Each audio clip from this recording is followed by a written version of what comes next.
Assalamu alaikum. Hello everyone. I hope you all are fine. Myself Ikram Malik, roll number 1002. मेरा जो आज presentation का topic है वो है Euler's theorem and results related to it. Euler's theorem को prove करने से पहले इसके लिए कुछ डेफिनेशंस हैं या कुछ रिजल्ट्स हैं जिनका हमें पता होना चाहिए। बेसिकली ये हमारे पास सेकंड लास्ट टॉपिक है, तो उससे पहले काफ़ी ज़्यादा चीज़ें आती हैं, कुछ डेफिनेशंस आती हैं। कुछ हमने की हुई हैं और कुछ मतलब हमने नहीं भी की, तो लेकिन मैंने उनको मेंशन ज़रूर कर दिया है ताकि हम जब थ्योरम का प्रूफ करें तो इनमें कोई प्रॉब्लम ना आए। तो देखते हैं, सबसे पहले हमारे पास है नॉर्मल कर्वेचर। कि नॉर्मल कर्वेचर क्या होता है। यहाँ पे हम जो नॉर्मल कर्वेचर का फार्मूला यूज़ करेंगे वो बेसिकली इक्वल होगा kappa n is equal to second fundamental form divided by first. यानी कि हमारे पास हम सेकंड फंडामेंटल फॉर्म को फर्स्ट पे डिवाइड करेंगे तो हमारे पास के एन, मतलब मैं इसको कपा एन पढ़ रही हूँ क्योंकि बेसिकली इसको कपा एन कहते हैं, ठीक है। वेयर टू एंड हमारे पास 1 और 2 जो रिस्पेक्टिवली डिनोट कर रहे हैं first and second fundamental form को और the curvature of normal section of a surface को।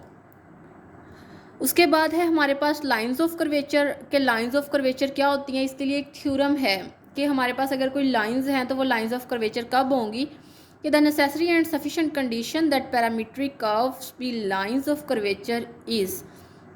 अब देखिए हमारे पास पैरामीट्रिक कर्व है, ठीक है। अब वो हमारे पास लाइन ऑफ कर्वेचर कब बनेगी जब एफ और एम ज़ीरो हो जाएगा।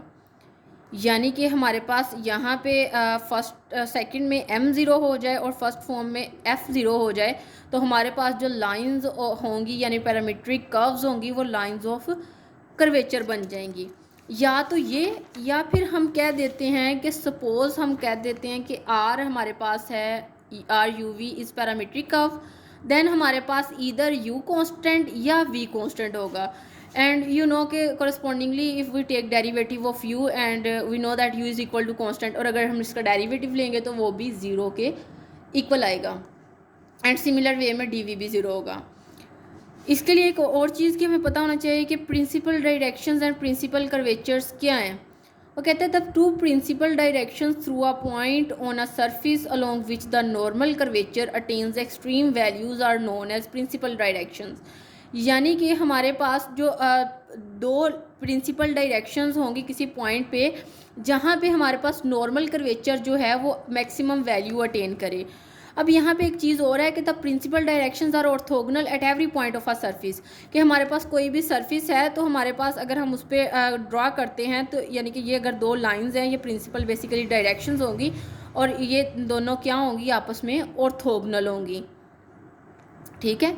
And these extreme values of normal curvature are denoted by kappa A and kappa B and are known as principal curvatures.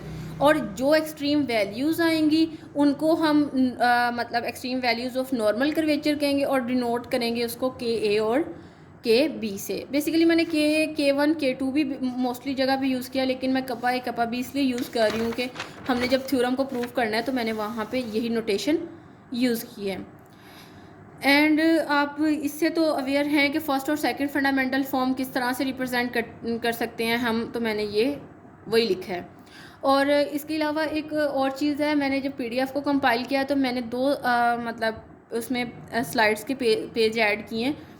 The reason is that कि उसमें एक surface बना के उन्होंने बहुत क्लियरली डायरेक्शंस को और कर्वेचर को रिप्रेजेंट किया हुआ है, तो उससे आपको ज़्यादा अच्छी समझ आ जाएगी। तो ये तो था मतलब कि इसके बारे में जो रिज़ल्ट्स थे। अब हम आते हैं हमारा जो मेन थ्योरम है आइलर्स थ्योरम के उसकी स्टेटमेंट क्या है और देन हम उसका प्रूफ देखेंगे और उससे कुछ रिजल्ट्स डिड्यूस होते हैं उनको देखेंगे।